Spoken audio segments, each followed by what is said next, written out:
Bonjour, bienvenue dans ce musée au cœur de Rabat.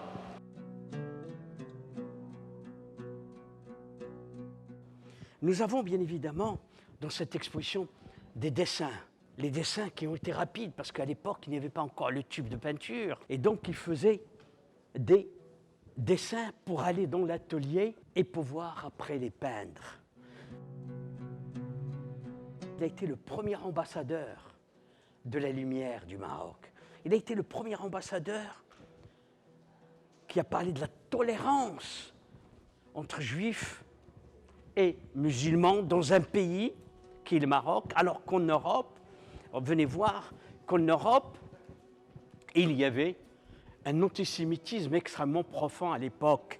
Ces dessins sont la base même du chef-d'œuvre qui s'appelle Les Noces juives de Delacroix, qui est le plus grand chef-d'œuvre et qui a été un message envoyé au monde sur la tolérance et le vivre ensemble qui caractérise ce pays qui est le nôtre. Et donc pour vous dire que le Maroc a contribué probablement à l'évolution, par l'intermédiaire de Delacroix, à l'évolution de l'art moderne et contemporain.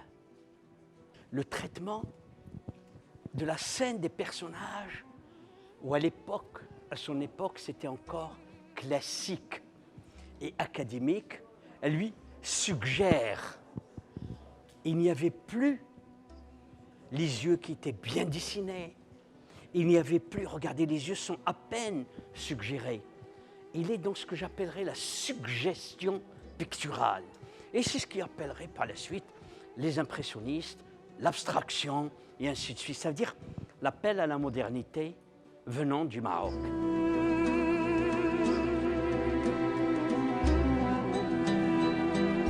Vous voyez, les détails en ce qui concerne les objets portés par les gens et qui ne l'ont jamais quitté, parce qu'il les a pris avec lui.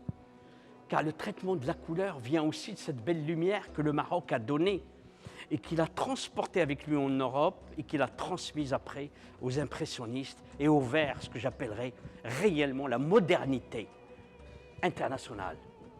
Le halqa, ça veut dire le conte, ça veut dire qu'il était fasciné par ces moments où les gens se rencontraient pour essayer d'écouter une histoire.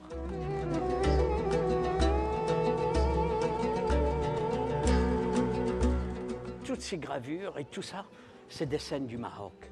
Il y a eu ce que j'appellerais la diplomatie culturelle, que par la culture, il transmettait des images. C'est une œuvre que je trouve majeure, cette petite toile qui suggère le roi à la sortie du mâchoire. Et regardez comment c'est traité d'une légèreté colorée, mais en même temps